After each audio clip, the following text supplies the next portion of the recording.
que caracteriza al México abierto al mundo.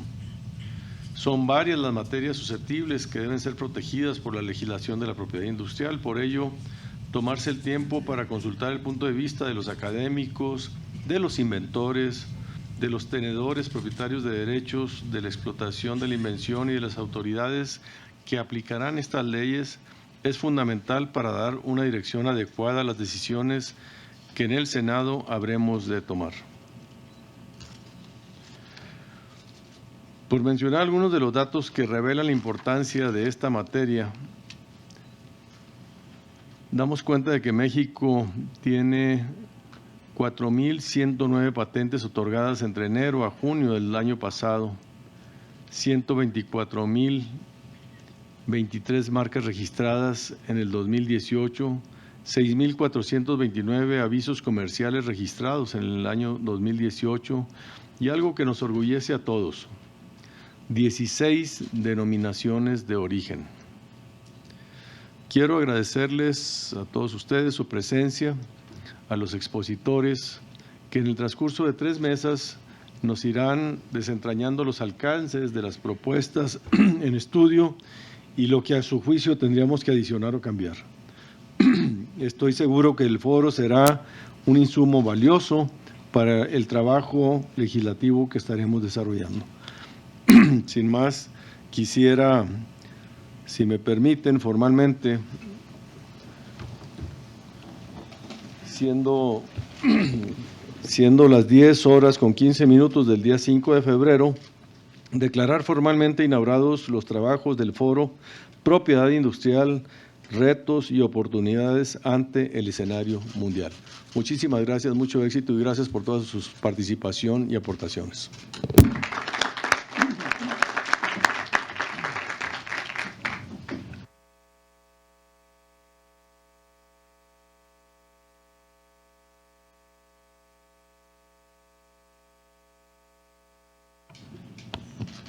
Muy bien, muy buenos días. Muchas gracias a todos por su presencia.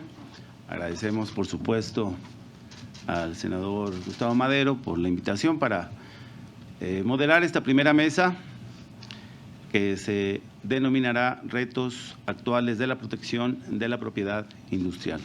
Por supuesto, agradecemos muchísimo la presencia de la senadora Beatriz Paredes Rangel, muchas gracias, del senador Ernesto Pérez, muchas gracias también, senador, por su presencia.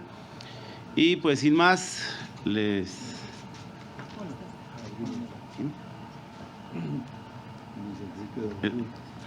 Así es. Sin más, bienvenido, licenciado Luis Enrique Donadiu.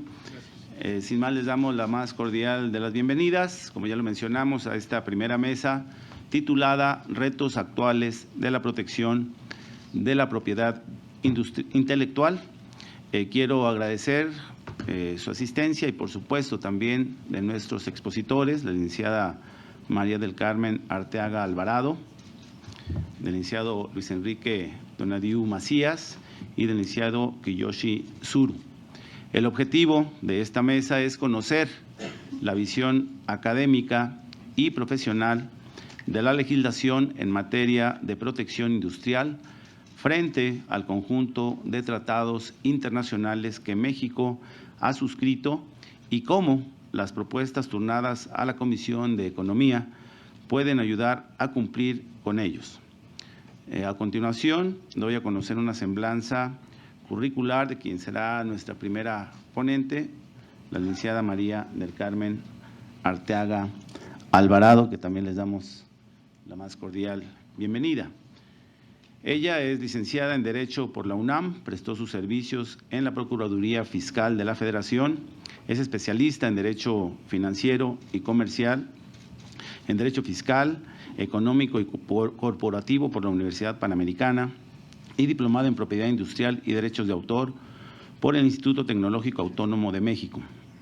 Actualmente está inscrita en el doctorado por investigación en la Unidad de Estudios de Posgrado de la Facultad de Derecho de la UNAM, directora también del Seminario de Patentes, Marcas y Derechos de Autor de la Facultad de Derecho de la UNAM, profesor de carrera de tiempo completo, imparte diversas materias de propiedad intelectual en la licenciatura en Derecho de la UNAM y en los posgrados de la misma Facultad de Derecho y del Instituto Tecnológico Autónomo de México, el ITAM, de la Universidad Panamericana y del Centro de Investigación e Innovación en Tecnologías de la Información y Comunicación, Infotec, entre otros. Ha desempeñado también diversos cargos académicos en la UNAM. Es vicepresidenta del Instituto Interamericano del Derecho de Autor, miembro de número de la Academia Mexicana de Derecho Fiscal AC, miembro de la Academia Mexicana de Ciencias Políticas, miembro del Colegio de Profesores de Derecho Administrativo, de la Facultad de Derecho de la UNAM y de la Asociación Internacional de Derecho Administrativo. Asimismo, ha dictado más de 200 conferencias sobre temas de propiedad intelectual, ha asistido a diversos cursos en el país y en el extranjero como participante y como ponente, y ha publicado más de 20 artículos sobre diversos temas de propiedad intelectual. Su experiencia profesional se ubica principalmente en el sector público. Dentro de los cargos que ha ocupado destacan el de directora general del Centro de Estudios Superiores en materia de Derecho Fiscal y Administrativo del Tribunal Federal de Justicia Administrativa, titular de la Dirección Jurídica del Instituto Nacional de Derechos de Autor, el INDAUTOR, subdirectora de Legislación y Consulta adscrita a la Dirección de Asuntos Jurídicos del Instituto Mexicano de la Propiedad Industrial, el INPI, abogado hacendario, subjefe de departamento y jefe de departamento de investigación en la Subprocuraduría de Asuntos Financieros de la Procuraduría Fiscal de la Federación, y en el sector privado ha sido consultora en materia de propiedad industrial y derecho administrativo y árbitro en derecho de autor autorizado por el INDAUTOR. Y así, pues sin más preámbulo, cedemos el uso de la palabra a la licenciada María del Carmen Arteaga Alvarado, hasta por 15 minutos para que nos haga su exposición. Adelante, licenciada. Buenos días a todos, muchas gracias, muy buen día. Saludo a los miembros de este presidio, muchísimas gracias a los senadores, a la senadora, por supuesto, y a todos los miembros de la comisión por esta amable invitación para platicar acerca de las iniciativas que actualmente están en curso en el Senado. Particularmente nos ocupan los temas de propiedad industrial, como sabemos son iniciativas importantes en esta materia. Y para entrar a analizar algunos aspectos más puntuales de las iniciativas, en particular he tomado como referencia la iniciativa más amplia, que es la del senador Pérez Astorga, que es prácticamente una nueva ley, así se ha denominado como un proyecto de nueva ley de la propiedad industrial. Y pues bueno, en principio es importante destacar que esta ley, que ahora se abrogaría con la nueva ley de la propiedad industrial, en su momento fue una ley vanguardista. La misma ley es la Ley de Fomento y Protección de la Propiedad Industrial, que inicia su vigencia en 1991. En su momento diseñó un sistema de propiedad intelectual, un sistema de propiedad industrial acorde con los niveles de protección que se requerían en esos momentos, en los años 90, concretamente, se previó la entrada en vigor del Tratado de Libre Comercio con América del Norte, el TELECAN, y esta ley se caracterizó porque recogió los compromisos que se habían celebrado, que se habían adquirido en el marco de estos tratados, no solamente del TELECAN, sino también de la Organización Mundial del Comercio, el Acuerdo de Marrakech, que crea la Organización Mundial del Comercio, y el respectivo anexo 1C. Tuvo que reformarse esta ley, entra en vigor en 91 y se tuvo que reformar en 94, porque cuando entra en vigor el TLC, los ajustes que había que hacer se compusieron con una reforma, adición y derogación de disposiciones de este ordenamiento que apenas tenía 3 años de haber entrado en vigor. Esta referencia la menciono porque para entonces la ley de la propiedad industrial, para nombrarla con su nombre corto, la ley de la propiedad industrial se convirtió en el primer paso que se da en la modernización del sistema de propiedad intelectual en nuestro país. En primer lugar, estableció las bases de un sistema no solamente de protección de ciertos niveles, de niveles adecuados de protección en la parte sustantiva. Se reconocieron muchas materias para patentar, se establecen niveles también adecuados de protección de reconocimiento de materias patentables, lo cual no sucedía en nuestro país. También en la parte sustantiva, en marcas, se hacen ciertas precisiones, pero una parte sustancial también se da en la parte de los procedimientos administrativos de declaración. Y concretamente, tuvo una gran relevancia el tema de las medidas provisionales, que realmente iba a permitir hacer efectivo el cumplimiento de los derechos. Dada esta referencia general, quiero comentar que esta nueva ley también se ubicaría como una ley vanguardista.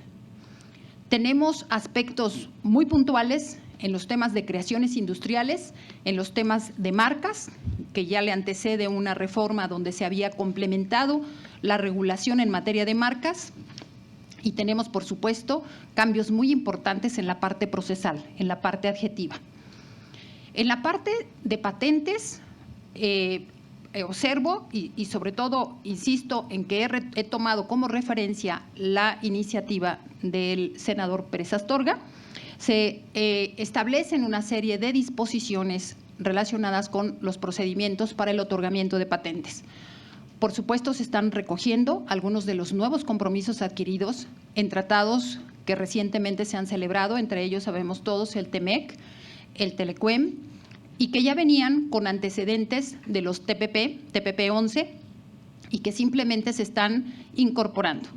En ese mismo sentido, la iniciativa, de las otras dos iniciativas, y concretamente la iniciativa del senador Noé Fernando Castañón, que es una iniciativa amplia, que también pretendía cambios sustanciales tanto en las áreas de patentes como de marcas y de procedimiento, pues se retoman algunos de los aspectos, otros no se consideran, pero en términos generales la iniciativa que se comenta es una iniciativa que complementa algunos aspectos, insisto, determinados por los compromisos internacionales que se han adquirido.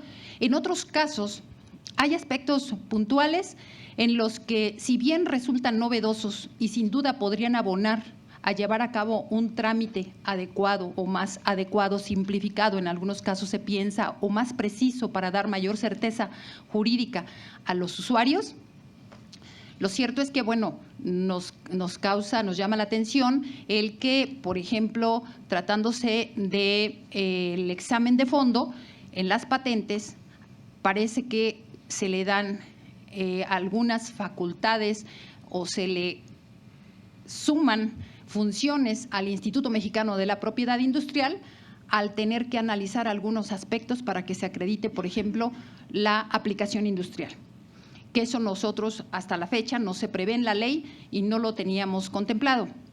No sé si esto pueda representar para el Instituto Mexicano de la Propiedad Industrial una tarea adicional y diferente a lo que ya actualmente se prevé.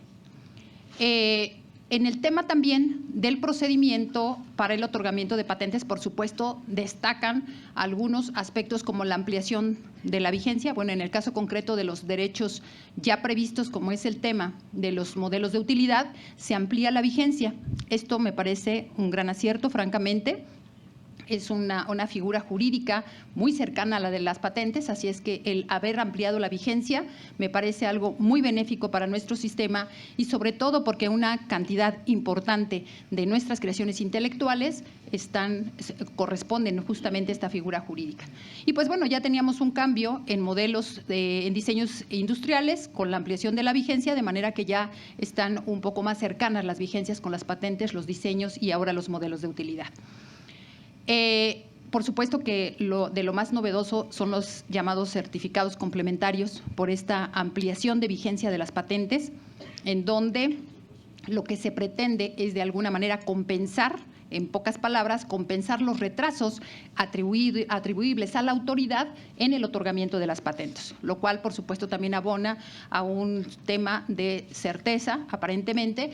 Digo aparentemente porque habría que constatar, la autoridad tendría que estar muy cierta de que efectivamente al otorgar un certificado de ampliación, de un certificado complementario, verdaderamente se trate de retrasos que son atribuibles a la autoridad. Algo en especial que yo quisiera apuntar en el procedimiento para el otorgamiento de la patente y que me parece muy importante por el trasfondo que pueda tener es el número de requerimientos que ahora se prevé y que se reduce a 2 requerimientos en fondo, particularmente a 2 en forma, pero los requerimientos de fondo, al menos por la experiencia que tuve dentro de la propia institución y fuera como consultora, no siempre es posible atender en 2 requerimientos, atender en tiempo y forma lo que nos solicita la autoridad. Esto, por supuesto, puede verse desde otro punto de vista, como la simplificación del procedimiento para evitar que se alargue demasiado. Pero, por otro lado, también podría tener el efecto de que se le está privando al inventor, sobre todo al inventor independiente, de que no atienda en tiempo y forma estos requerimientos y entonces corre el riesgo de que su patente se le declare abandonada. Es decir, en lugar de apoyar en un procedimiento corto, más bien el beneficio podría tenerse en que le garantice de alguna manera que sí puede obtener el derecho exclusivo. Eso me parece un poco riesgoso y lo señalo porque debemos de tener en cuenta, yo creo que el contexto de nuestro país, la realidad de nuestro país, y las patentes mexicanas son las menos. En números, no tenemos un número importante de patentes mexicanas que se presenten y, por lo tanto, creo que ahí puede haber un perjuicio que el inventor independiente, que no siempre tiene una asesoría adecuada, incluso él mismo a veces tramita directamente sus patentes, pueda tener un tema de abandono y, por lo tanto, perder la oportunidad de obtener el derecho exclusivo. Por supuesto que en las patentes de uso, que es de lo más discutido, y todas las reformas que implican los derechos exclusivos en lo que antes era el derecho, el artículo 25, reconociendo patentes de proceso, patentes de producto, porque hoy se incorpora la figura de las patentes de uso, que por supuesto tienen antecedentes, sobre todo en materia farmacéutica, ha sido muy discutido, de manera que, bueno, se incorpora como algo nuevo, pero habría que cuidar, sé que es ya algo inminente, pero habría que cuidar tanto con el certificado complementario como esta parte de las patentes, las nuevas patentes de uso. En la parte de marcas, yo quisiera simplemente hacer referencia, porque es una reforma que ya se había de alguna manera estructurado y complementado con una anterior a la Ley de la Propiedad Industrial y que simplemente se le dio cierto orden. Y quiero referirme específicamente a las indicaciones geográficas y a las denominaciones de origen. En particular, porque considero que estas 2 instituciones jurídicas son importantes en cuanto a lo que significan para preservar la identidad cultural. Nuestro gran bagaje cultural como nación, parte de esa historia, parte de toda esa tradición, de alguna manera las indicaciones geográficas y las denominaciones de origen están contribuyendo a su protección. Considero que la indicación geográfica viene a aumentar o de alguna manera fortalecer esa protección que ya de alguna manera teníamos con las denominaciones de origen y que ciertamente podría resultar un poco más restrictiva que lo que pueden ser las indicaciones geográficas. Sin embargo, creo que sí es importante considerar las particularidades de las denominaciones de origen, lo que ha ocurrido con las denominaciones de origen en nuestro sistema actual, que faltan normas oficiales. Realmente la mayoría de nuestras denominaciones no tienen norma oficial y por lo tanto tienen pocas posibilidades de tener una explotación amplia, idónea, fuera de nuestro país, porque hace falta complementar la regulación.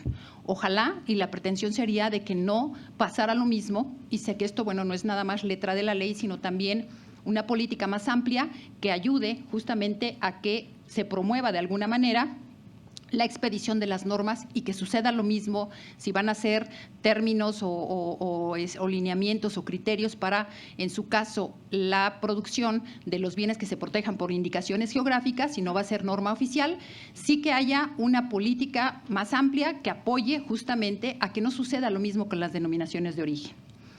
Finalmente, haré nada más breves referencias a la parte de procedimiento. Y olvidaba también la iniciativa del senador, olvidé ahorita del senador ¿Castañón? Del senador Castañón, del senador Marco Antonio Gama, perdónenme ustedes, del senador Marco Antonio Gama, donde hace referencia a estas entidades de gestión, de las entidades de gestión perdóneme, senador, aquí lo tengo, las entidades de gestión que justamente buscan promover estas denominaciones y las indicaciones geográficas. Me parece muy interesante, no se incorpora en el proyecto del senador Pérez Astorga y sin embargo, bueno, me parece muy buena la intención. No sé si la figura sería, la más idónea, me parece interesante esa posibilidad de apoyar, justamente formaría parte de toda esa infraestructura o quizás de una política ya de aplicación de criterios administrativos de que ayuden justamente a la promoción de las denominaciones y de las indicaciones geográficas. Muchas gracias. Bueno, en la parte de procedimiento, simplemente quiero referir lo que yo creo que a todas luces es lo más novedoso de la ley. En primer lugar, referirnos a las facultades que se le otorgan a la autoridad, en primer lugar, para poder determinar daños y perjuicios. Primero, el hecho de que podamos obviar el procedimiento o que tengamos que recurrir necesariamente a la vía de la declaración administrativa de la infracción para tener una resolución y después poder ir a demandar el resarcimiento de daños y perjuicios, que eso ya nos ahorra mucho tiempo, por un lado, y por el otro, el que la autoridad va a tener facultades ahora, ya las tiene materialmente jurisdiccionales, pero que se extienden a esta posibilidad de poder determinar los daños y perjuicios. Y va todavía más allá, la posibilidad de que sea, o que la propia autoridad que cobre, que ejecute sus propias multas y sobre todo que conserve el recurso para sumarlo a sus otros ingresos por los servicios que presta en materia de propiedad industrial. Esto yo creo que es de lo más novedoso que nos aporta este nuevo proyecto.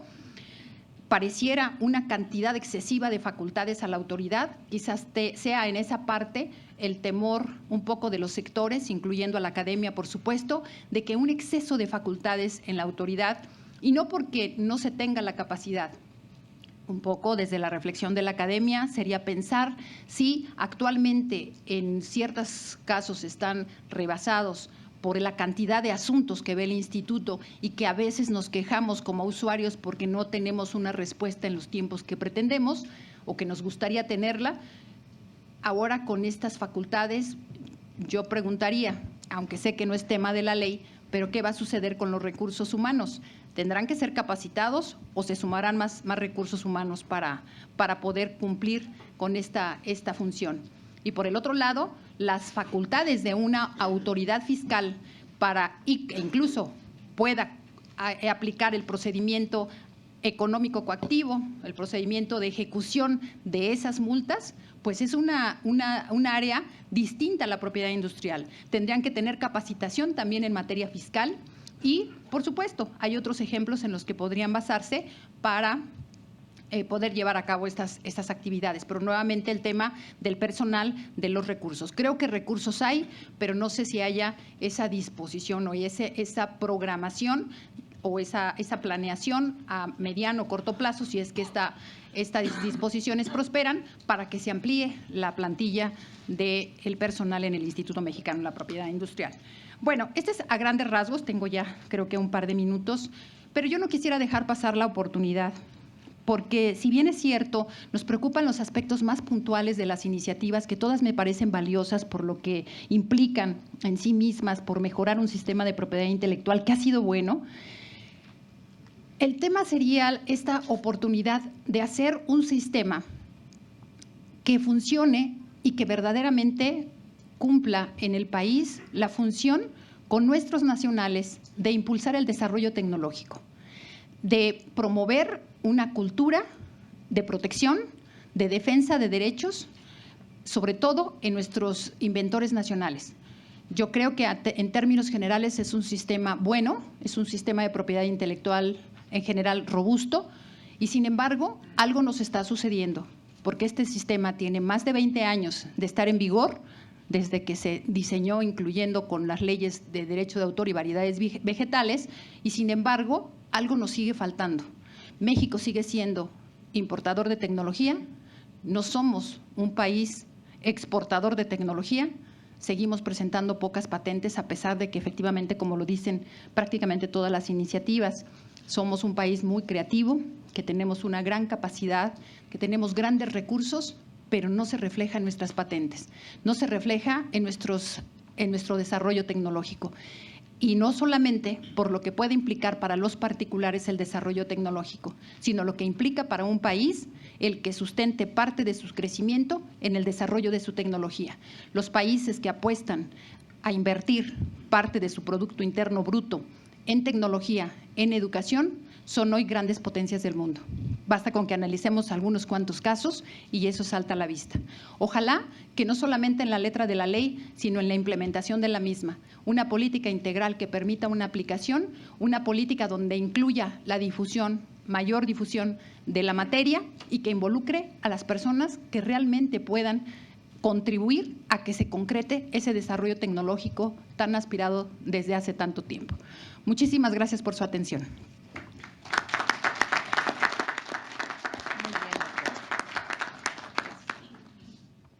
Muchas gracias, licenciada María del Carmen Arteaga Alvarado. Les comento que al final de la exposición de nuestros tres ponentes de esta primera mesa tendremos un espacio para preguntas y respuestas y podremos continuar con algunas inquietudes que ustedes nos hagan favor de plantear a nuestros ponentes. Me permito presentar a nuestro siguiente expositor, el licenciado Enrique Donadiu Macías.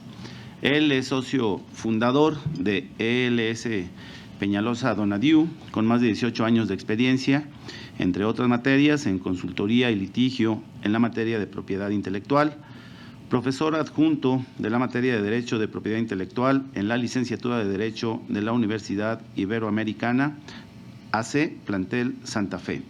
Expositor frecuente en seminarios organizados por la Cámara de Comercio Internacional, la Barra Mexicana, Colegio de Abogados AC y otras instituciones públicas y privadas. Autor y coautor de diversas publicaciones y artículos relacionados con la materia. Actualmente es coordinador de la Comisión de Propiedad Intelectual de la Barra Mexicana, Colegio de Abogados. Estudió en la Universidad de las Américas, doctorado en el año 2005 con la tesis profesional sobre la inconstitucionalidad de las reformas a la Ley de la Propiedad Industrial por cuanto a las marcas notorias y famosas. Realizó también un curso de entrenamiento para practicantes especializados en patentes en el 2015 en el Instituto para la Promoción de la Invención y la Innovación, Asociación de Desarrollo de la Industria y Recursos Humanos en el extranjero y Centro de Propiedad Industrial de Asia-Pacífico. Tiene el uso de la palabra licenciado Enrique Donadiu.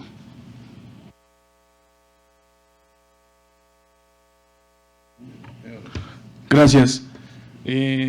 Primero que nada, un agradecimiento enorme a la Comisión de Economía por la atenta invitación, a la Barra Mexicana Colegio de Abogados a participar en este foro tan interesante. Senadores, miembros del panel, senador Madero, senadora Paredes, senador Pérez Astorga y senador Gama, miembros y distinguidos invitados. Yo me voy a permitir comenzar mi exposición que preparé para ustedes retomando un par de temas que platicaba María del Carmen Arteaga y tiene que ver un poquito con los procedimientos y el estatus de las patentes que se solicitan en México. Definitivamente estamos en una situación en México donde pues los datos los muestran y los pueden consultar en la página datos.gov.mx, en donde la tendencia en México contrasta un poco contra la tendencia mundial. ¿Por qué digo esto? Tenemos desde el año 2015 a la fecha una tendencia a la baja. Si me apoyan ahí con la primera lámina para que lo puedan ver, por favor. Podemos ver de su lado izquierdo una tendencia a la baja en el número de patentes que se han solicitado en México de 2015 a la fecha.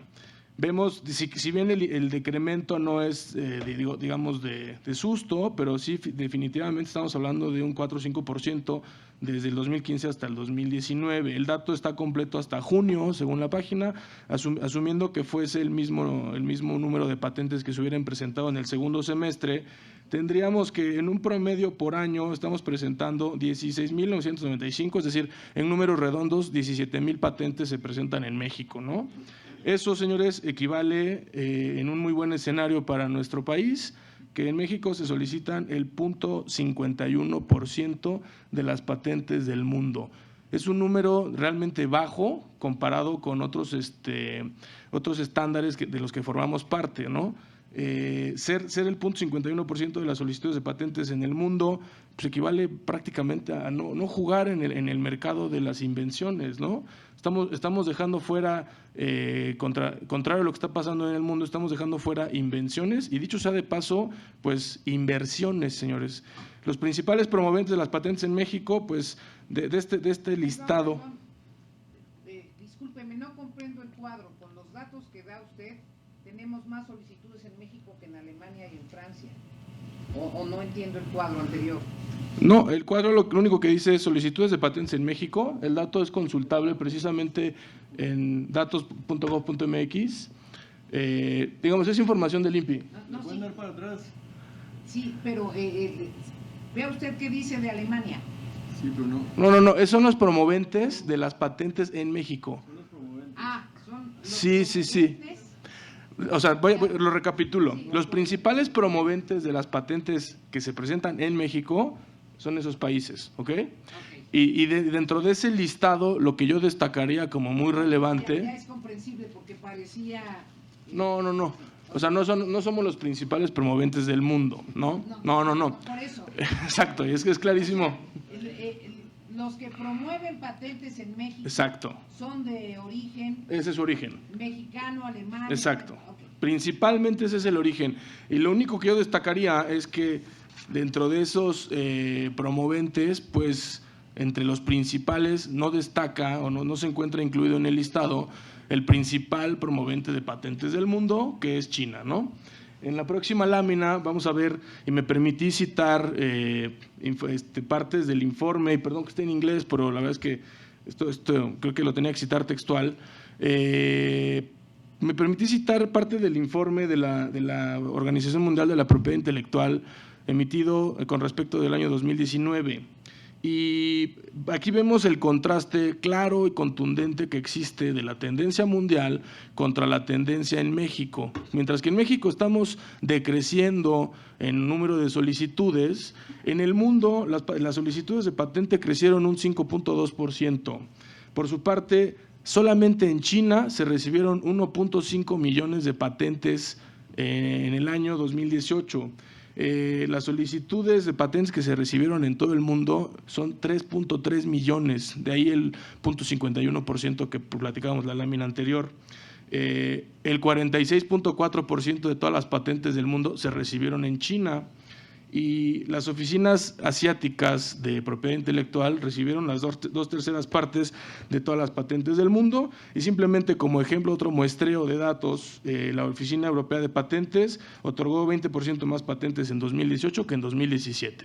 Claramente, señores, aquí lo único que quiero dejar patente en este momento es que vamos contra la tendencia. O sea, en nuestro país estamos de una u otra manera achicándonos en número de patentes que se solicitan, mientras que en el mundo las cosas son al revés.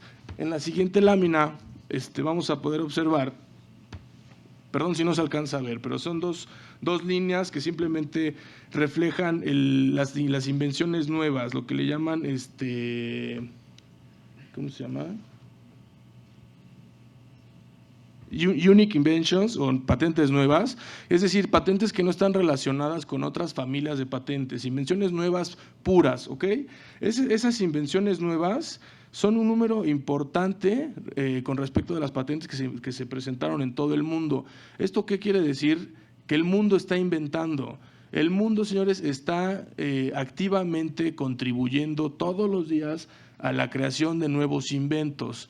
En el mercado, digamos, de las invenciones, nuestro país quizá por alguna razón no está ofreciendo las condiciones necesarias para que esas invenciones diagonal inversiones se alojen o quieran estar ubicadas también en nuestro país. Y parte de ese problema, desde mi punto de vista, y por eso decía que retomaba un poco los dos últimos temas de María del Carmen, es un tema, el tema procesal, señores, ¿no? En cuanto a proceso, si me apoyan con la siguiente lámina, por favor. En cuanto a proceso, podemos ver que hoy por hoy, fundamentalmente hablando, independientemente de los delitos que puedan existir, que sabemos que, digamos, no es el foro en donde nos gusta estarnos peleando, o más bien no es el foro más común de pelea, sino simple, es la parte administrativa.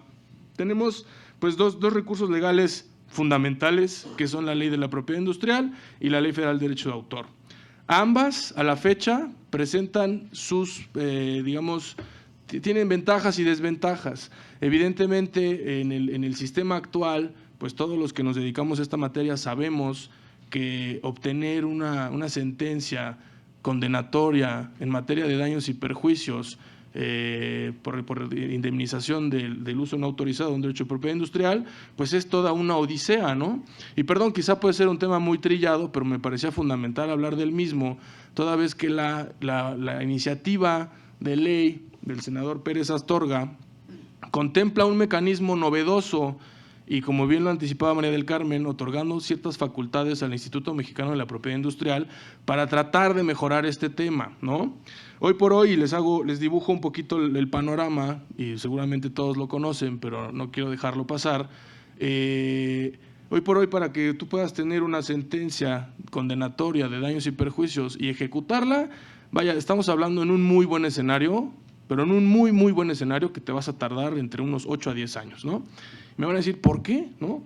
Pues esto atiende a que en la instancia administrativa, que por supuesto, como todos sabemos, se rige por la Ley Federal de Procedimiento Administrativo, tenemos que esperar, por decirlo así, o tramitar un procedimiento de infracción ante el INPI que se va a tardar alrededor de 3 a 4 años en el mejor de los casos, ¿ok? La propia naturaleza jurídica de esta resolución que emite el INPI como acto administrativo hace que sea impugnable a través de, alternativamente, un recurso de revisión y o un juicio contencioso administrativo federal, ¿ok? El tiempo aproximado que vamos a tener para la resolución de este juicio contencioso administrativo federal, estamos hablando de 2 a 3 años, más o menos, ¿no?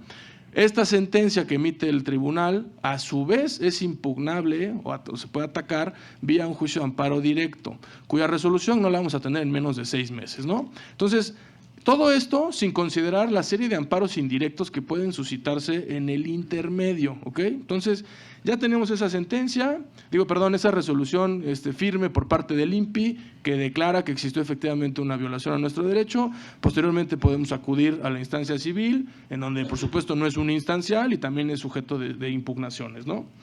Por otra parte, y contrastando un poquito con la Ley de la Propiedad Industrial, tenemos los mecanismos previstos en la Ley Federal de Derecho de Autor en materia de infracciones, en materia de comercio, exclusivamente por cuanto hace al derecho patrimonial.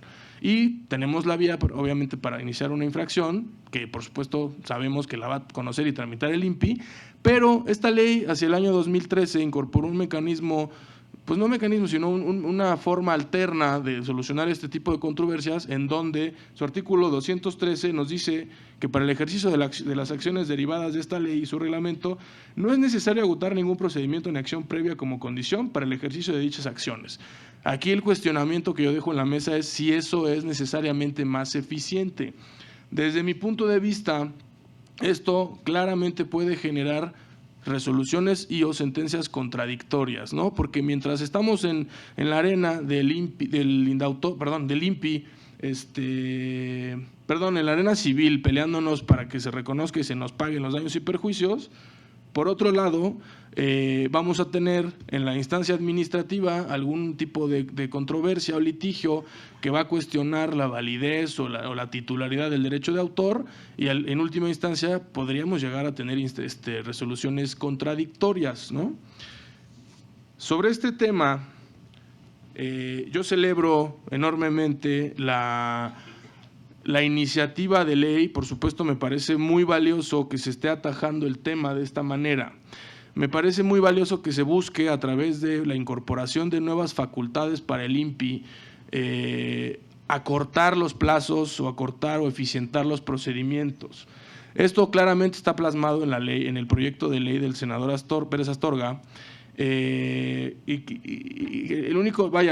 problema, senador, que, como lo platicamos en su momento con usted, le vemos a este sistema es que evidentemente lo que dice la ley, el proyecto de ley, es que una vez que se cuente con la resolución exigible de que se cometió una infracción, el afectado va a poder ocurrir ante el propio instituto a presentar un incidente, ¿ok?, donde el INPI va a determinar y cuantificar daños y perjuicios, ¿no?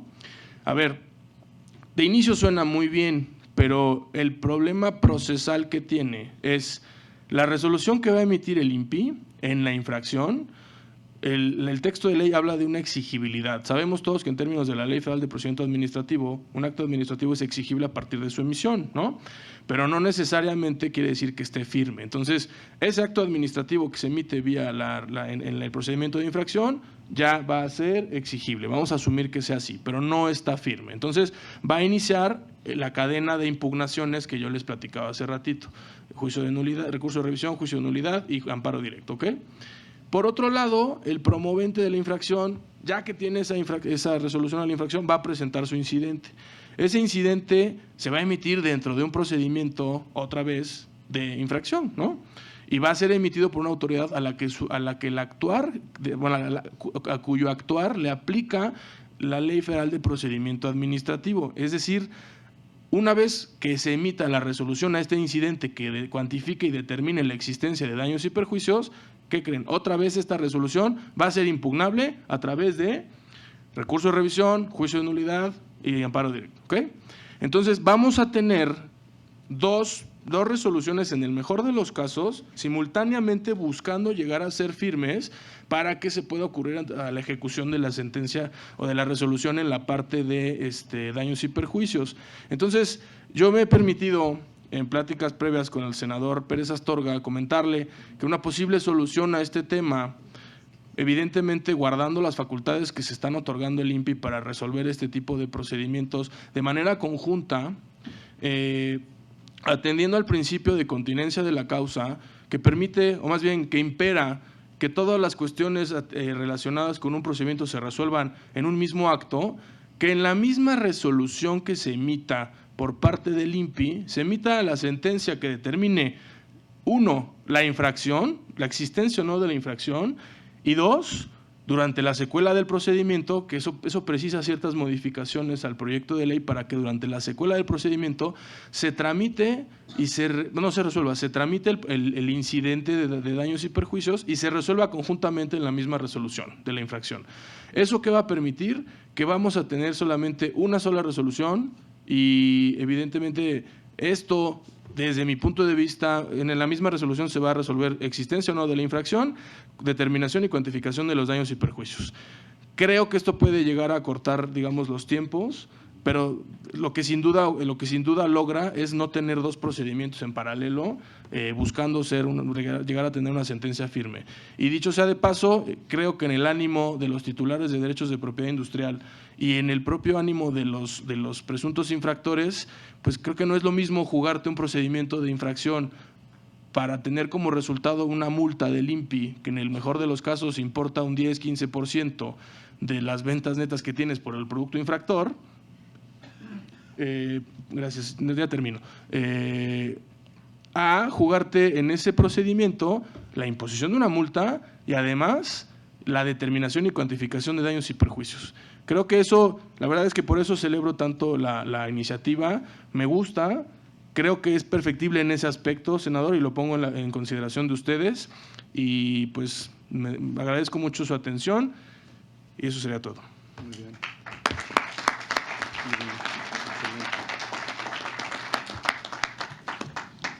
Muchas gracias, licenciado Luis Enrique Donadiu.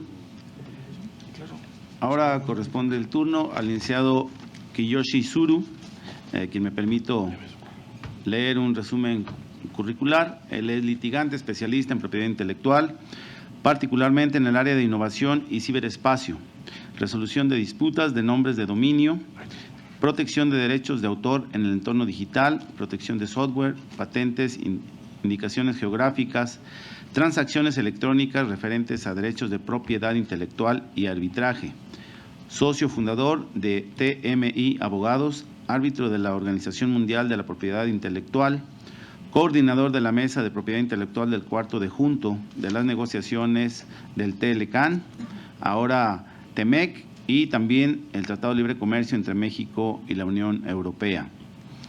Asimismo, también participante del Tratado de Asociación Transpacífico, presidente de la Comisión de Derecho de Tecnologías de la Información de la Barra Mexicana, Colegio de Abogados, miembro de la Barra Internacional de Abogados y la Barra Americana de Abogados, de la Comisión Editorial de la Asociación Mexicana para la Protección de la Propiedad Intelectual, miembro del Comité de Internet de la Asociación Internacional de Marcas, de la Asociación Internacional para la Protección de la Propiedad Intelectual y secretario del Patronato del Instituto Nacional de Medicina Genómica, miembro también de la Coalición Internacional Antifalsificación y de la Asociación Americana de Derecho de Propiedad Intelectual. Tiene usted el uso de la voz, licenciado. Adelante.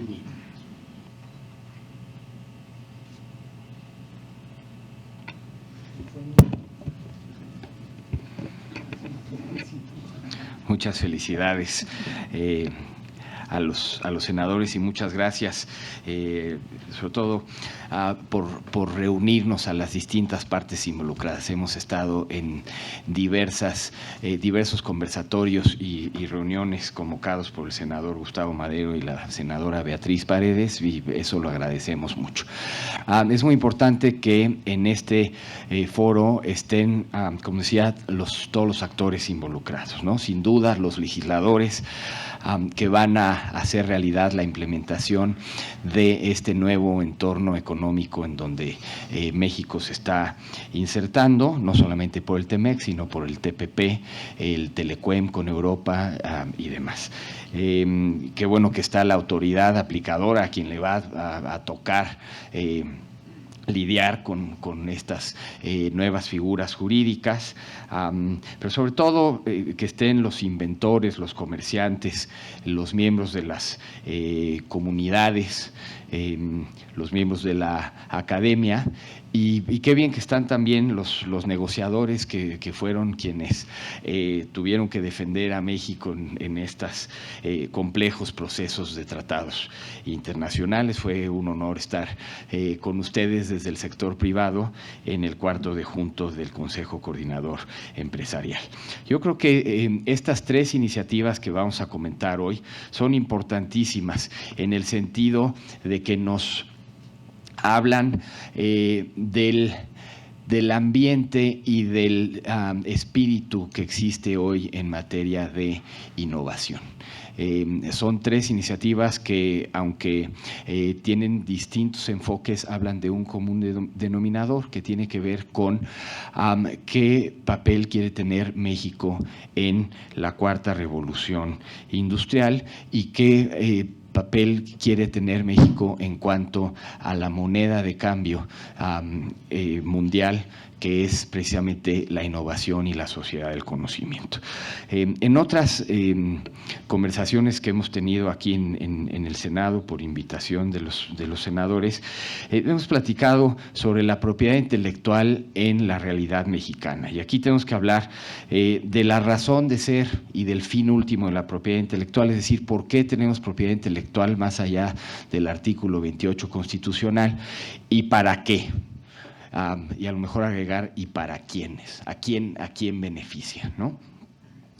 En esta realidad mexicana, pues tendríamos que hablar de la innovación, quiénes están innovando y a quién beneficia este régimen de propiedad intelectual. Y aquí tendríamos que privilegiar, por supuesto, a los innovadores, a los comerciantes, a los creadores de culturas populares mexicanos. ¿Para qué queremos propiedad intelectual? Pues precisamente para poder competir en este nuevo entorno, ¿no? La cuestión de las materias primas y de la manufactura, del turismo, turismo, de las remesas son importantes para México, pero hoy la competencia está en otro lugar, ¿no? que es precisamente en innovación. Ojalá que este nuevo marco jurídico le ayude a los mexicanos, a los jóvenes mexicanos, a quienes están haciendo empresas de garage y startups, a quienes quieren tener autoempleo, a quienes quieren fundar micro, pequeñas y medianas empresas, a proteger lo más valioso que tienen, que son su innovación.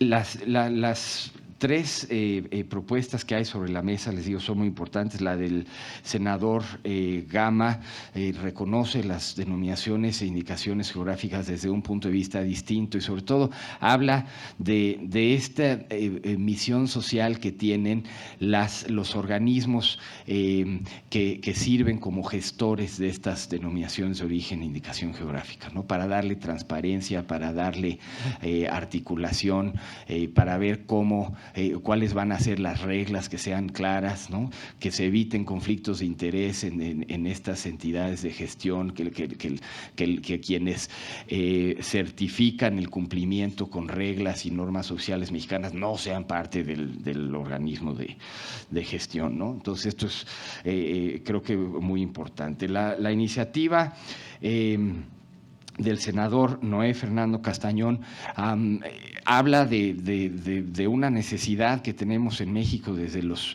signos distintivos, pero sobre todo se recogen en la iniciativa del senador Pérez Astorga cuestiones tan importantes como la observancia y la cuestión de los daños y perjuicios, que probablemente será el tema más taquillero hoy, ¿no? Es muy importante ver que existe una colaboración entre distintos senadores de distintos partidos políticos y que una recoge las propuestas de la otra. Esto sin duda es bienvenido y habla de un consenso no solamente en el legislativo, sino en el sistema de propiedad intelectual.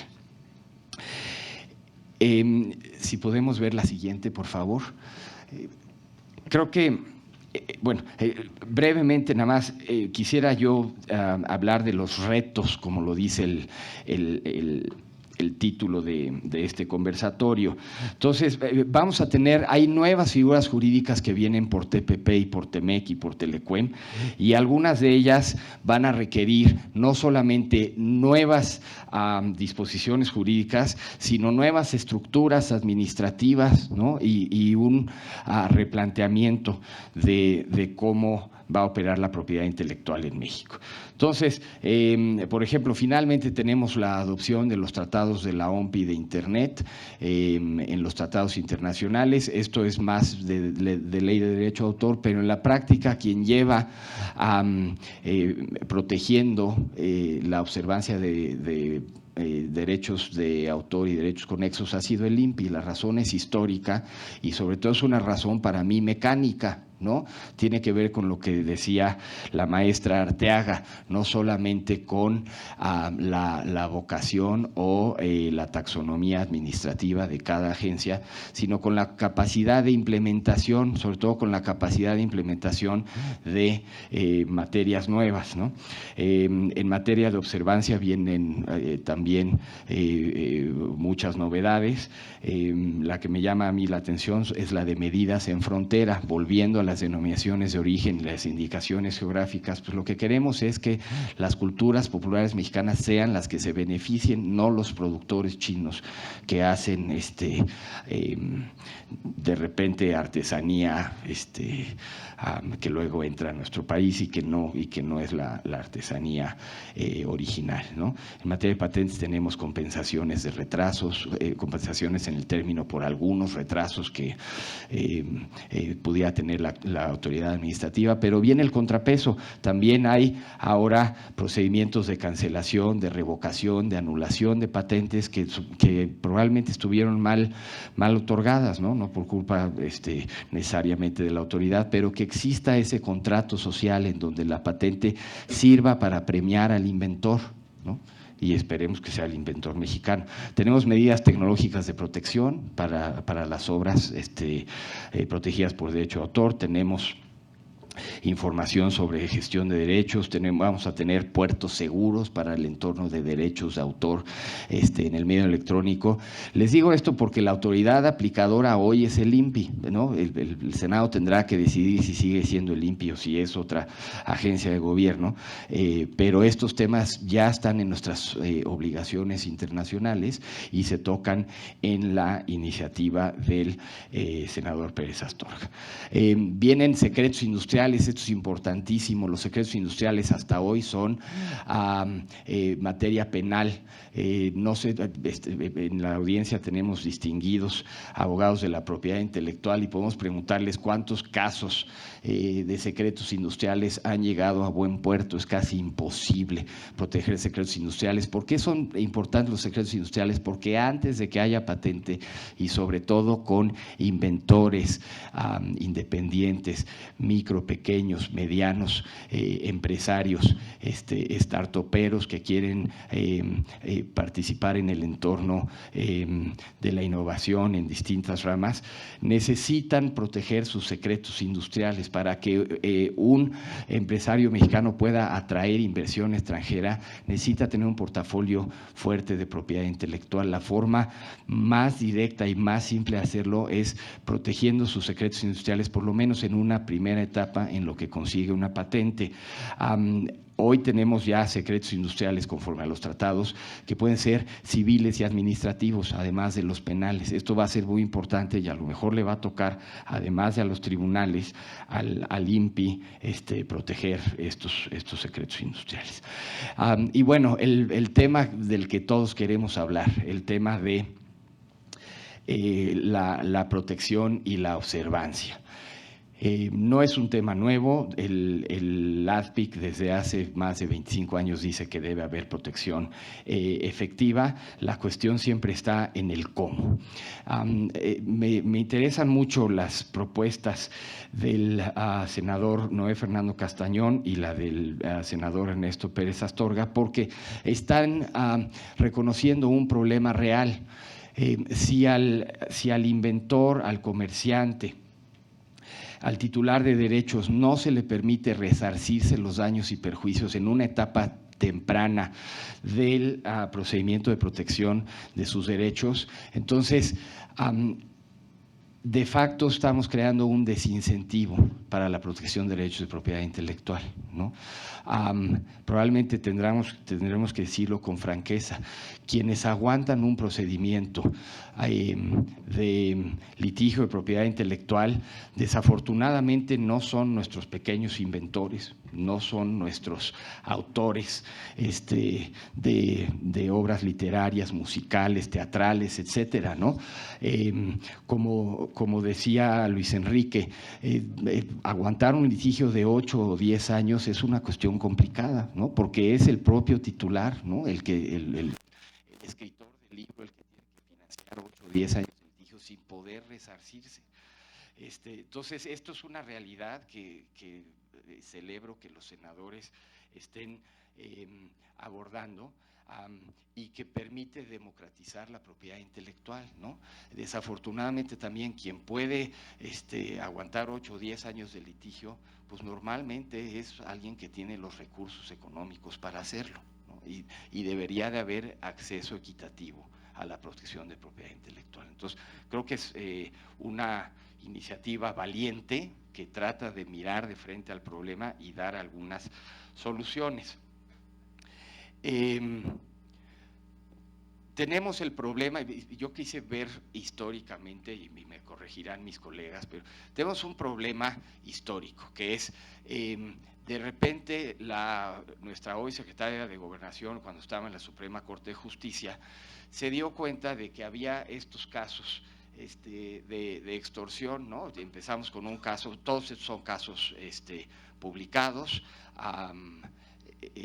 y tenemos casos en donde la propiedad intelectual a lo mejor no se ha usado para el fin último de la propiedad intelectual, que es proteger a los inventores, a los creadores, a los comerciantes, ¿no? Entonces tenemos casos en donde de repente alguien a sabiendas o alguien que encontró un billete de lotería que tenía un registro marcario previo, se encuentra con un instrumento que permite exigir y extraer grandes cantidades de dinero de algún titular que usaba de buena fe la marca. No quiero extenderme, pero aquí hay algunos de los casos que han salido en los medios. Entonces, la Suprema Corte se dio cuenta de esto y dijo, bueno, para que no tengamos estos casos de extorsión, vamos a pedir un requisito de procedibilidad. Para que pueda alguien pedir daños y perjuicios, tiene que haber una declaratoria previa de la autoridad administrativa de que efectivamente hubo una infracción.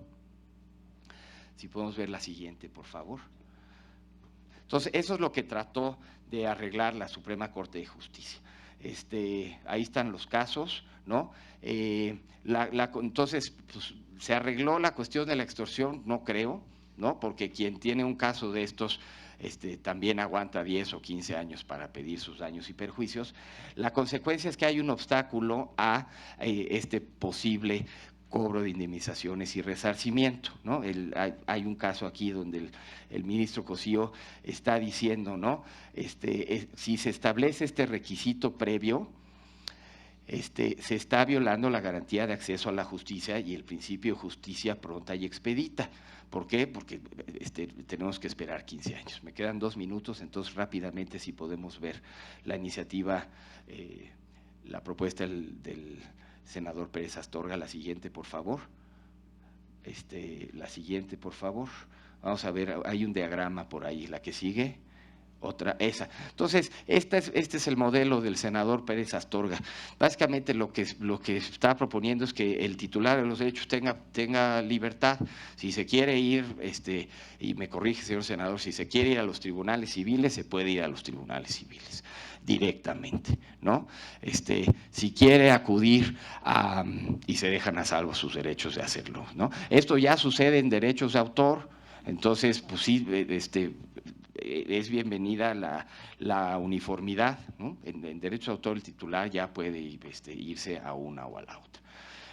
Si el titular prefiere la vía tradicional, que es pedirle al INPI la declaración de infracción, lo puede hacer y se determina la infracción.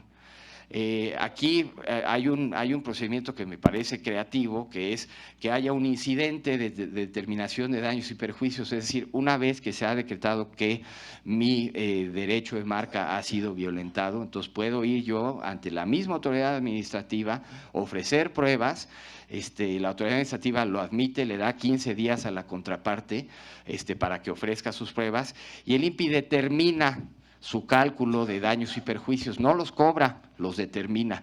¿Qué hago yo con esa determinación o cuantificación de daños? Pues lo llevo también ante la autoridad competente, ante el juez competente, perdón, no es autoridad, ante el juez competente para ejecutar. Entonces, lo que ofrece este modelo del senador, pues es una gran flexibilidad, ¿no? Ir por un lado o por el otro. Los tratados internacionales permiten que la protección sea a través del sistema civil, administrativo y del sistema penal. Entonces, aquí depende de la estrategia que tenga cada uno de los creadores. A mí me parece por lo menos una propuesta de solución que no habíamos visto sobre la mesa, que probablemente tendrá algunos ajustes, ¿no? Provenientes de la comunidad, de la propiedad intelectual y sobre todo de los titulares, pero por lo menos está atacando el problema y está viendo la realidad. La realidad es que esto se tarda mucho tiempo y que a lo mejor la materia de propiedad intelectual ha sido elitista en el pasado y que tiene que haber acceso a todos los demás. Entonces, probablemente en esta mesa se discutan variantes del modelo, pero a mí me gustaría apoyar la idea de darle diferentes opciones al titular para que de una manera pronta y expedita pueda recuperar sus daños y perjuicios. Para mí, y con esto termino, el otro punto que establecen los tratados internacionales es que esta protección sea eficaz y que si hay daños y perjuicios sean ejemplares. Para mí, el solo hecho de que exista como resultado de este incidente una cuantificación o determinación de daños puede cambiar el modelo, es decir, Si yo hoy, si infrinjo derechos de propiedad intelectual, estoy incentivado a hacerlo porque mi contraparte, el titular de los derechos, el escritor de la canción o el comerciante que tiene la tortería Don Polo, se va a tardar 15 años en obtener una sentencia de daños y perjuicios, con lo cual yo tengo un incentivo para seguir haciéndolo. Hoy, con esa determinación de daños y perjuicios del INPI, probablemente en sí mismo se constituya un desincentivo para hacerlo, ¿no? Porque yo sé que esos daños y perjuicios se van a cobrar mucho antes. Esa mera determinación puede ayudar a que las dos partes se sienten a platicar y terminar la controversia. En fin, muchas gracias otra vez por la invitación y mucha suerte en estos trabajos legislativos.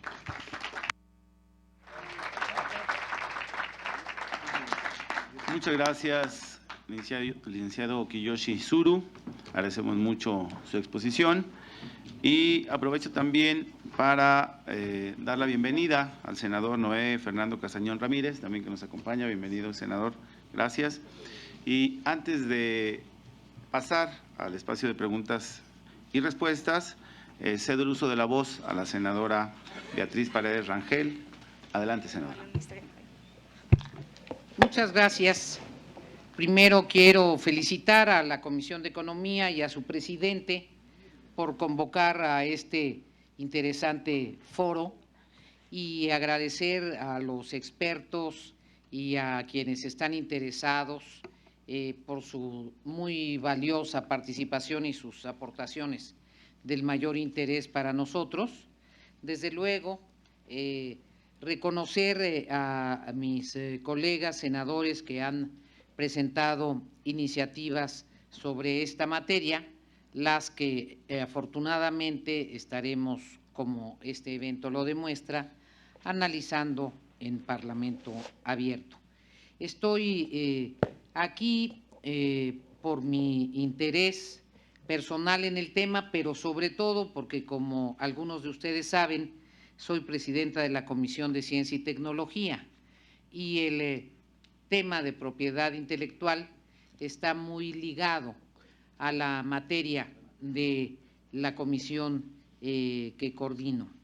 Quiero comentar para invitarles a todos ustedes que los días lunes 17 y martes 18 de febrero vamos a tener un evento sobre inteligencia artificial en la Secretaría de Relaciones Exteriores. Estamos trabajando en coordinación con el área de cooperación internacional de la Secretaría en el segundo piso de la Secretaría, 17 y 18 de febrero, todo el día traemos a expertos internacionales y desde luego una valiosa participación de los expertos nacionales, y ya nos hizo el honor de aceptarnos el ingeniero, el mexicano destacado don Raúl Rojas, que como ustedes saben es una eminencia en materia de inteligencia artificial y fue el inventor de los automóviles que se manejan autónomamente. El senador Madero es integrante también de la Comisión de Ciencia y Tecnología y valoramos mucho su cooperación. Tres comentarios brevísimos. Primero, yo creo que tenemos un problema de fondo en el tema de propiedad intelectual que tiene que ver con la escala. No es lo mismo un inventor individual, que puede ser incluso un genio, pero que no tiene ni soportes ni accesos, que una corporación que registra las invenciones de su equipo técnico. Entonces tenemos un problema de escala que de alguna manera tenemos que contemplar, porque si supone que la ley no debe tratar igual a los desiguales, cuando menos lo dejo como un tema para la reflexión. Son ámbitos diferentes. El segundo, mucho más relevante para quienes están en el mundo de la investigación y de la ciencia. ¿En nuestro país hay alguna dificultad para que las instituciones académicas obtengan patentes? ¿De quién es la patente? De lo que se produjo en el laboratorio de una institución académica. Entonces tenemos que reconocerle la personalidad jurídica a las instituciones académicas, en el caso de que esa sea la definición, o tenemos que reconocerle la personalidad jurídica al grupo de maestros y de alumnos. En fin, es un tema donde el sujeto poseedor de los derechos hay que definirlo, hay que transparentarlo, pero sobre todo hay que facilitar que las instituciones académicas que realizan investigación y que como institución producen ingeniosos inventos puedan beneficiarse de ello y obtener recursos. Y finalmente, en el tema de denominación de origen o precisión geográfica, como embajadora de México en Brasil, me di cuenta que para los mexicanos en algunos productos la denominación de origen es crucial. No basta la ubicación de determinación geográfica. El tema muy claro es el tequila, el tema muy claro es el mezcal. El peso específico de la denominación de origen en relación a la identificación de zona geográfica es diferente en las legislaciones de orden internacional. Y recojo con mucho interés los planteamientos que aquí se han hecho de que tenemos que tener presentes los compromisos adquiridos por nuestro país en el paquete de convenios internacionales que se están concretando en esta etapa. Decía yo de broma que Kiyoshi Suro, cuando leímos su currículum, cuando escuchamos su currículum, faltó agregar que también fue niño, porque a esta edad el poder ser una figura en el tema siempre es interesante. Les agradezco su atención. Gracias, senadora Beatriz Paredes. Demos el uso de la voz al presidente de la Comisión de Economía, senador Gustavo Enrique Madero Muñoz. Gracias, coordinador senador Marco Gama. Yo, ya como parte de las preguntas a los ponentes, con la que se abre ahorita a las intervenciones, compartir y pedir apoyo para entender de mejor manera dónde está el déficit, cuál es la carencia institucional o cultural que tenemos en México para tener tan baja producción de innovaciones, siendo un pueblo tan creativo. Y si hubiese algo que pudiéramos incluir en estas reformas que libere el potencial para hacerlo más democrático el acceso. Me preocupa mucho porque pues, estamos entrando a la cuarta revolución industrial, la economía del conocimiento, la mente factura y tristemente estamos viendo que nos estamos quedando rezagados. Y muchas de estas iniciativas atienden a proteger más bien a los grandes e institucionales proyectos de innovación, que es lo que dice la senadora Paredes, que está bien, y se da mucho en el marco también de la presión del nuevo tratado, de los tratados internacionales, que nos obligan a hacerlo. Pero yo ya quiero hacer una reflexión más del tipo sociológica, económica, de qué creen ustedes que pueda estar siendo el déficit primario para la generación de innovación en nuestro país. ¿Cuál es la piedra de toque que nos está faltando para un país que es la 15ª economía del mundo, que tenemos en población somos el número 14, que exportamos más que toda América Latina juntos y que no tengamos pertinencia en el desarrollo tecnológico y de la innovación? Debe ser una respuesta multifactorial, entiendo, pero más bien la petición muy concreta sería que si ustedes advierten cualquier propuesta que pudiera ser considerada atendida, este es el momento. para este instrumento. Habrá otros, el sistema educativo, el sistema, etcétera, ¿verdad? Pero para este instrumento agradeceríamos enormemente cualquier aportación en esta materia. Eso sería cuanto. Muchas gracias, senador. Gracias, senador. Pues bueno, estaría aquí la primera de las preguntas, si alguno de nuestros expertos desea hacer algún comentario. Y con esto abriríamos o juntamos todas las preguntas.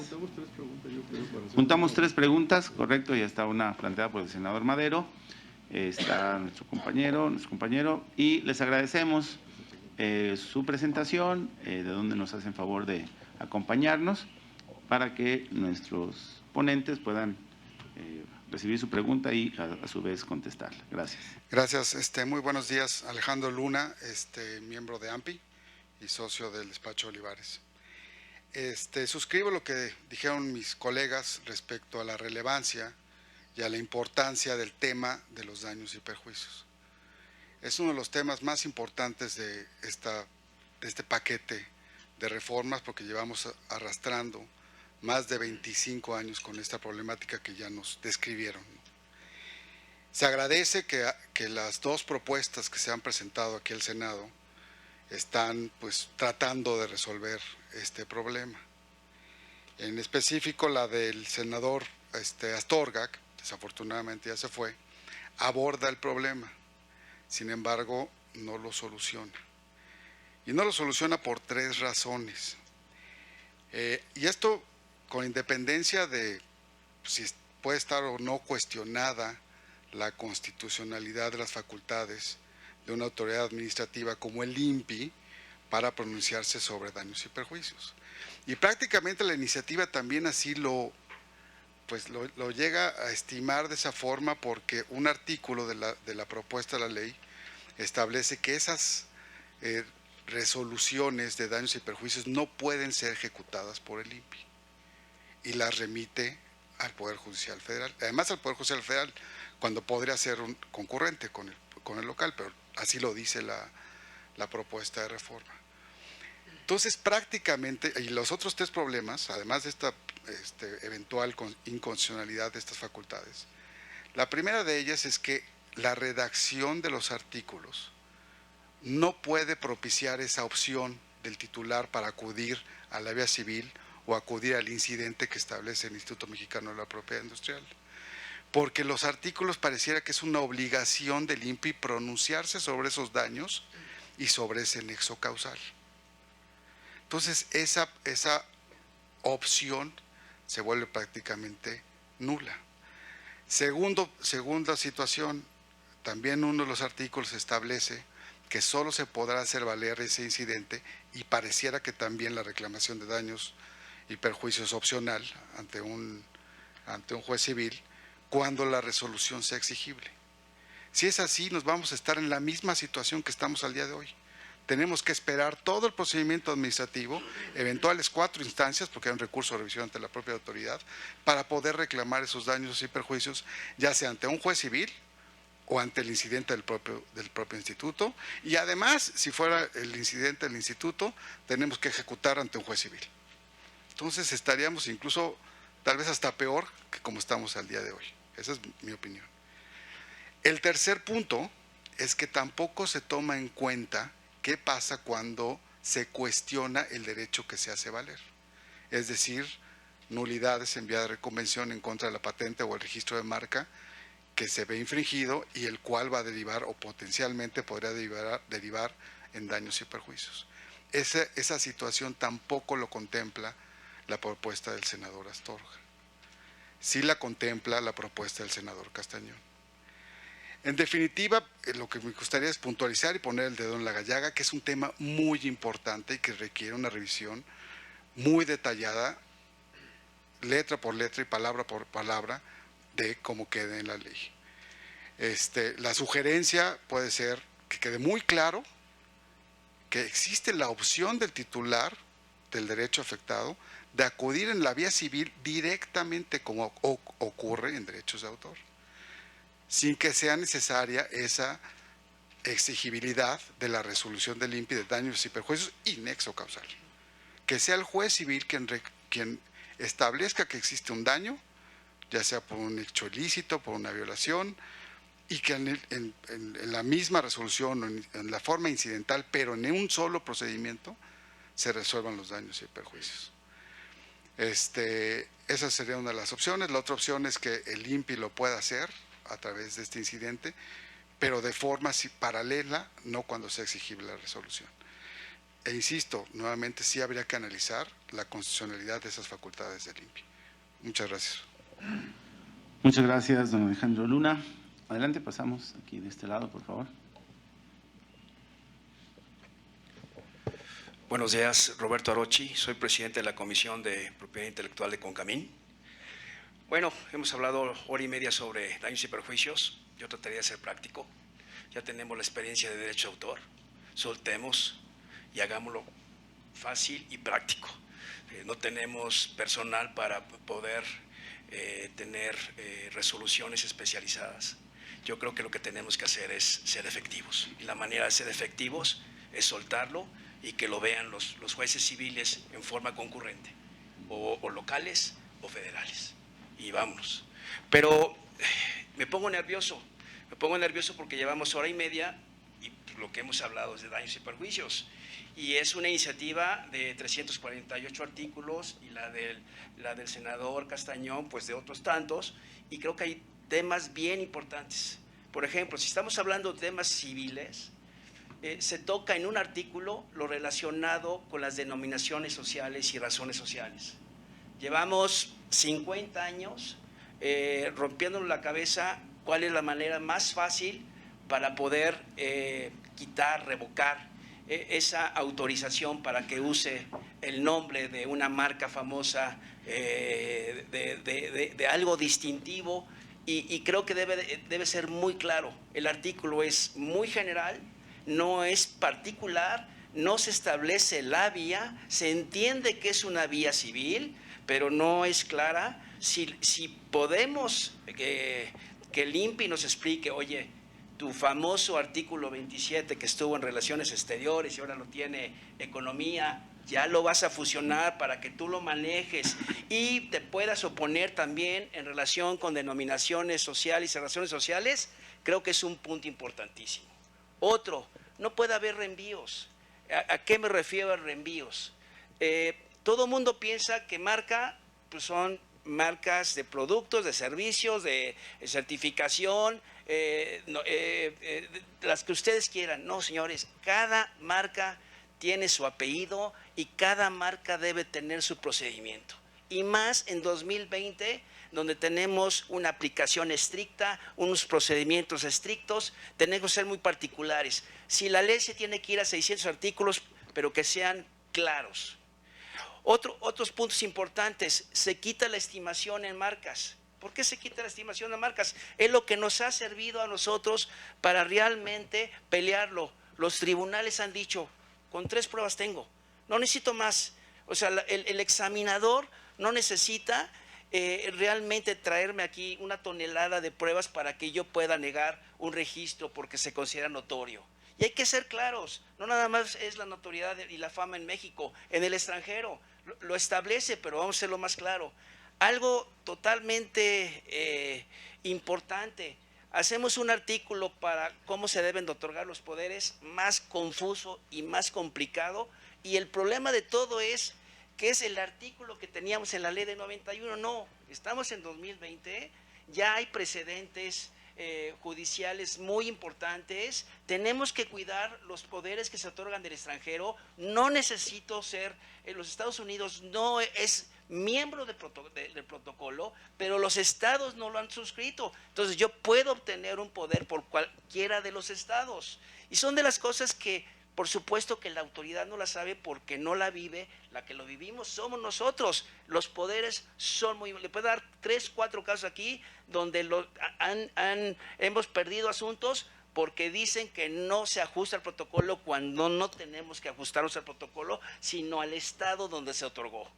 Y así me puedo alargar todavía 20 minutos, 25 minutos. Observancia, le falta mucha fuerza. No hay destrucción. La gran problemática tenemos es la destrucción. Las acciones de oficio hay que ponerle candado. Si no le ponemos candado, es corrupción, es seguir con la corrupción en aduanas. Ese es mi comentario. Gracias. Gracias, don Roberto Jarochi. Si alguno de los ponentes quiere hacer algún comentario respecto de lo que se ha planteado hasta el momento, y continuaremos con otro bloque de 3 para concluir esta primera mesa y ir a los temas que bien nos menciona también don Roberto. Adelante. Adelante, por favor.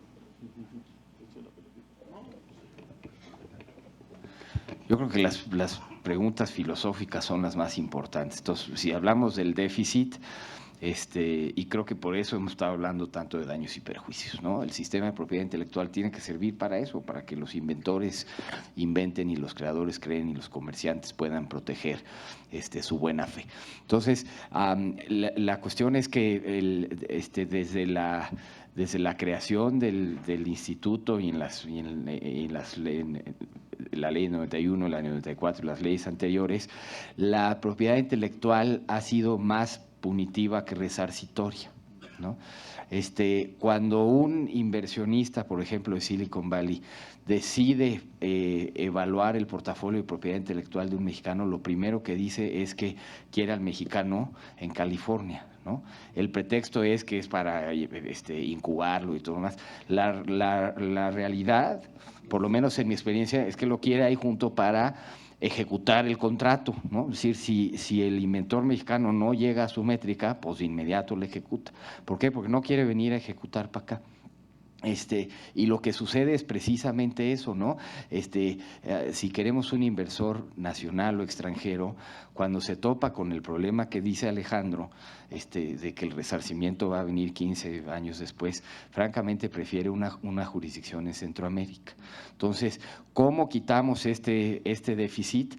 Permitiéndole al inventor, al autor, al comerciante, resarcirse, porque eso no solamente beneficia a ese inventor, sino que permite atraer inversión, ¿no? Toda esta cuestión del capital de riesgo es importantísimo para lo que decía la senadora Paredes, ¿no? No es lo mismo un inventor independiente que una universidad, los dos necesitan inversión, para eso el sistema de propiedad intelectual se tiene que hacer mucho más ágil.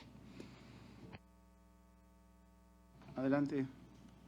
Bueno, coincido plenamente con lo que dice Kiyoshi. Creo que el problema no lo podemos ver aisladamente, senador Madero. Esta es una consecuencia que se viene arrastrando desde muchos años atrás, y estamos viendo ahorita el resultado de un sistema deficiente de propiedad intelectual que se ha venido utilizando durante 25 años. Entonces, no puedo coincidir más con mis compañeros de panel y por ejemplo, con lo que dice Alejandro, en cuanto a que la efectividad en el sistema, el cambio no va a ser inmediato, ¿no? O sea, y los beneficios de la implementación de un sistema más eficiente definitivamente no van a ser inmediatos. Va a ser un proceso que va a llevar, no sé si estoy hablando al aire, pero 5 o 10 años, ¿no? En que se empiecen a notar los beneficios de tener un sistema más eficiente. Pero lo que es indispensable es comenzar ya a implementarlo, desde mi punto de vista, ¿no? Eso sería lo que tendría que comentar. Gracias. Adelante, Licia, por favor. Muchas gracias. Pues en cuanto a esa preocupación de cuál es nuestro déficit, yo comentaba que tenemos 25 años prácticamente con el mismo sistema y ha funcionado de alguna manera con sus inconvenientes. Esta ley ha tenido varias reformas tratando precisamente de actualizar el texto. Creo que hemos volteado siempre, me refiero como país, como política pública general, siempre al combate a la piratería. Esto es muy importante, creo que es fundamental para lograr los objetivos que señalaba tanto Kiyoshi como Luis Enrique, de que haya un incentivo a la inversión. Sin embargo, creo que esa política pública debe ser integral. No se está complementando con una política legislativa o a nivel menor para lograr la vinculación de quienes están creando en el país, quienes están generando el conocimiento, con quien lo puede explotar, es decir, con la industria. Allí hay un problema de comunicación, de coordinación, de vinculación, que ese es un tema que le preocupa por lo que significa en la Comisión de Ciencia y Tecnología a la senadora, Y justamente creo que en esa parte estamos enfocando todos los esfuerzos, y es correcto, a que se hagan mejores leyes. Por el otro lado, a que se combata la piratería, eso es fundamental. Pero ¿y qué estamos haciendo a nivel micro? Porque quien está invirtiendo hoy en México en ciencia y tecnología es el Estado, a través de las instituciones. Y justamente no estamos viendo ningún resultado. Algo está pasando, algo a nivel micro. Necesitamos estudiar esa parte y ver qué es lo que necesitamos para que se lleve a esa articulación, a esa vinculación de los generadores del conocimiento con quien los pueden explotar. Creo que ese sería nuestro déficit. Uno de varios. Senador, muchas gracias. Gracias. Continuamos con las otras 3 preguntas. Adelante, por favor, y posteriormente continuamos allá.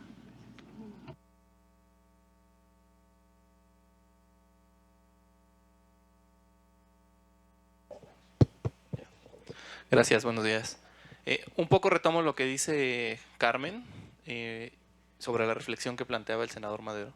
¿Qué es lo que está pasando? Y creo que a todos nos pasa, volteo y veo a muchos colegas. ¿Qué necesita el pequeño inventor? Hoy estamos hablando de cuando ya existe la propiedad intelectual, de cuando ya necesitamos defendernos, de cuando necesitamos resarcir daños, etcétera.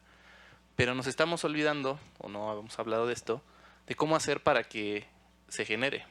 Hoy tenemos modelos bastante exitosos que yo a la senadora Paredes, al senador, les pediría que voltearan a ver, como el de Jalisco.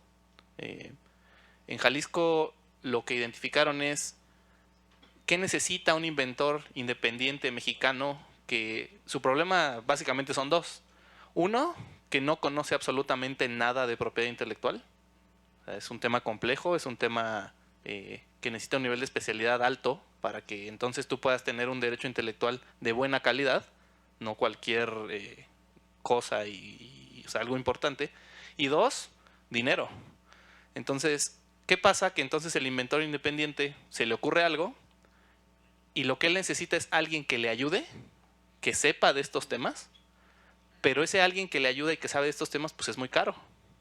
Entonces no puede tener acceso a esto y entonces no estamos generando y no estamos vinculando a los que saben. O sea, la solución, siempre decimos que es una falta de cultura, pero no, la respuesta no es culturizar. Ya hay quienes saben. Entonces la respuesta es vincular a los que saben con los que están inventando. Y ese modelo lo tiene adoptadísimo Jalisco. Tiene una lista de asesores que evalúa, que certifica, que los pone a disposición de los inventores. Y entonces los inventores, cuando desarrollan algo, se acercan con el gobierno y le dicen, tengo estas propuestas, se hace una evaluación que es bastante pesada, y si resulta que sus proyectos son ganadores, el gobierno los ayuda dándoles dinero y solo se lo pueden gastar en un despacho que previamente fue aprobado y que entonces se hace una vinculación bastante efectiva que ha llevado a Jalisco al 2º lugar nacional. Yo les diría que es un muy buen ejemplo del cómo sí y lo que necesitamos para entonces sí poder generar, y luego ya platicamos de cómo resarcir y cómo hacer y deshacer. Gracias. Gracias. ¿Tu nombre, perdón? ¿Tu nombre? Pablo. Pablo. Gracias, Pablo. Adelante. Bueno, hola, Gabriel Ramírez, especialista y pues, abogado litigante. Primero que nada, un comentario al licenciado Enrique. Bueno, respecto a los números, creo que se ven más negativos de lo que son en realidad, pues la Unión Europea específicamente, aunque tenga 20% mayor en concesión de patentes, son 28 países hasta diciembre, mientras sale Inglaterra o en el Reino Unido en específico. Entonces sí tendremos que comparar que nosotros somos solo un país contra 28, de ahí creo que sí, se vería como un poquito menos mal, por llamarlo de alguna manera. Acto seguido, pues obviamente, tomar en cuenta que en las patentes son siempre familias. Nosotros veamos el ejemplo de Nokia. Nokia ya nadie lo conoce, pero Nokia no está muerto. Tiene, me parece, más de 600 patentes, que es esta parte que lo comentaba la senadora, que en México tenemos solo una patente, mientras que en toda Europa y en los grandes consorcios empresariales de Estados Unidos es una sola empresa. A partir de una patente empieza a ser 5, 6, 8, 40. El día de mañana, así es como se hace la USB, los conectores, todo, que son una familia de patentes a través de los cuales todos damos nuestra parte de la tecnología. México da una parte, Estados Unidos otra parte, Juan Pérez otra parte, y entre todos damos estas partes que ya se llega a ser una USB. ¿Por qué hay un déficit de inventores en México también es una pregunta de una respuesta muy complicada. España en su tiempo, hace 20, 30 años, lo que hacía era evitar el examen de fondo en las patentes. Es decir, solo revisaba que tú hayas llenado un filling de blanks, que tú pusiste tu nombre, que pusiste tus reivindicaciones y unas imágenes. Como dabas todo de manera correcta, te concedían patentes. ¿Qué sucedió posteriormente? Que se dieron cuenta que eran patentes muy débiles. En 15 años tuvieron un crecimiento exponencial de otorgamiento de patentes. Sin embargo, eran patentes que no se podían ejecutar, porque de repente llegaba Alemania, llegaba Irlanda, llegaba Francia y te decían, oye, es que tu patente en realidad pues viola la mía. Y el inventor español nunca se percataba de esta situación porque no existía un examen de fondo, un examen que le dijera en realidad a quién o con quiénes te pareces, que ahora sí que qué gallos estás pisando, coloquialmente, ¿no? Eso es por otra parte. Y pues, por último, simplemente comentar, como lo decía el licenciado Kyoshi, que a quién beneficia la propiedad intelectual en México. Yo sí veo que por ninguna parte es al mexicano. Hace apenas una semana en Economía se firma un convenio entre la USPTO, la Oficina de Marcas y Patentes de Estados Unidos, con el INPI. ¿Para qué? Para acelerar patentes. Creo que todos sabemos que nosotros no hacemos patentes, solo los recibimos, somos el mensajero. Obviamente a Estados Unidos le conviene que nosotros aceleremos este procedimiento de otorgamiento de patentes. Cuando nosotros, ¿cuántas patentes vamos a pedir allá? ¿3,000 al año o 3,000 cada 10 años? Entonces, pues sí es la parte de manejar una política concreta y completa para acercar a los inventores, como lo comentaba mi colega, que si bien existen abogados y todos bastante capaces, en un caso cualquiera de marcas o de patentes, solo para resolverlo, ahorita se están resolviendo los del 2017. 3 años se están tomando para resolver.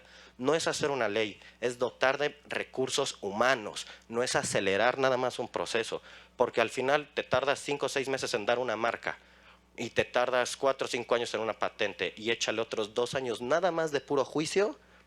Literalmente yo no conozco, bueno, más bien conozco muy pocas personas que se aventarían un juicio, como lo hemos comentado, de 15 años para literal al final, y a lo mejor hasta perder con todo lo que invirtió, ¿no? Nada más el comentario.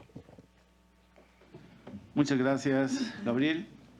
¿Alguna otra intervención para cerrar esta primera mesa? Adelante, por favor.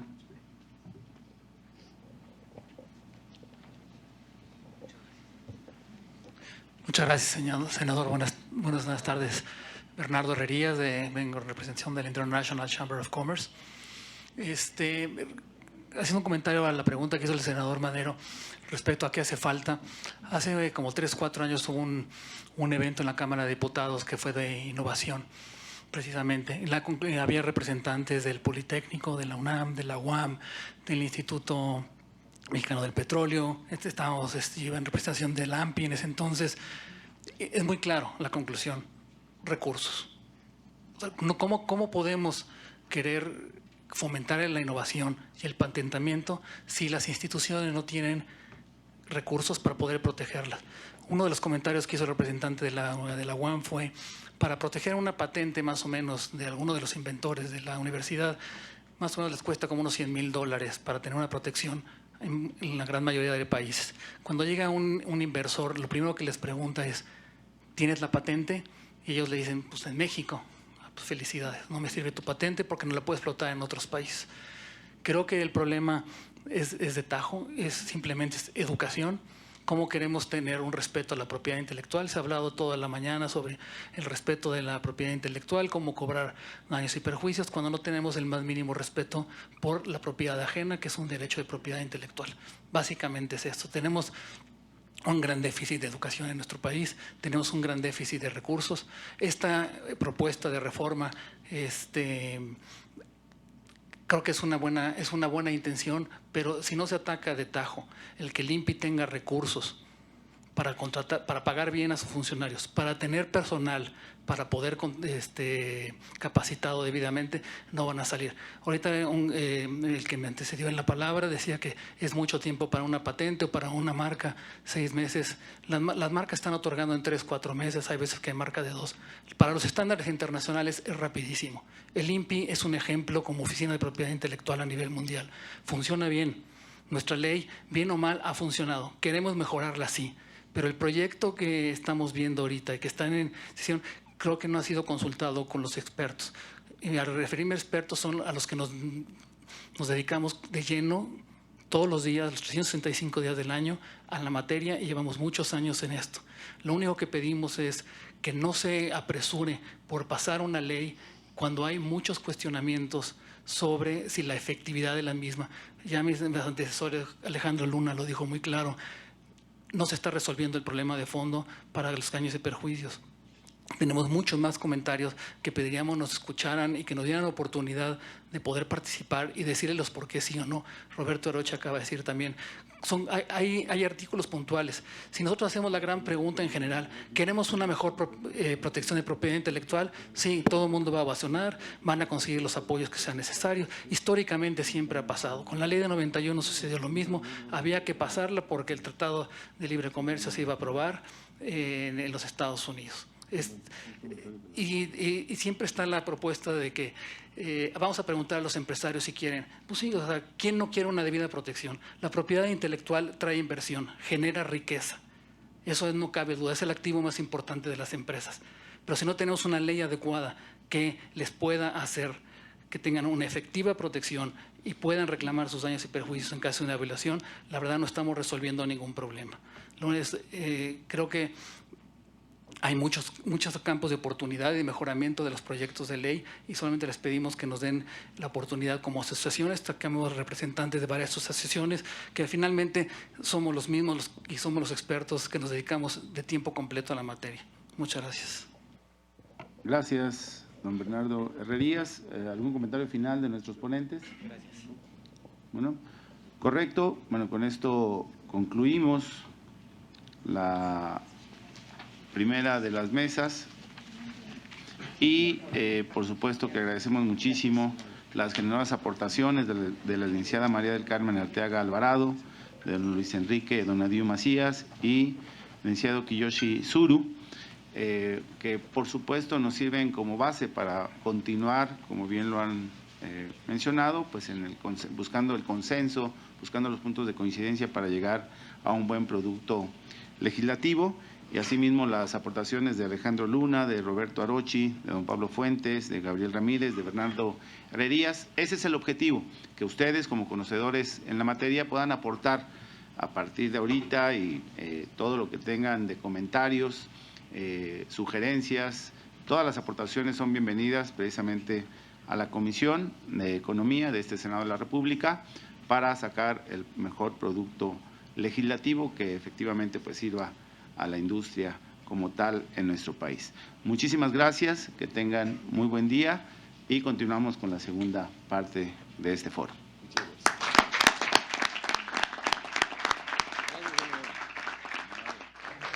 A través del canal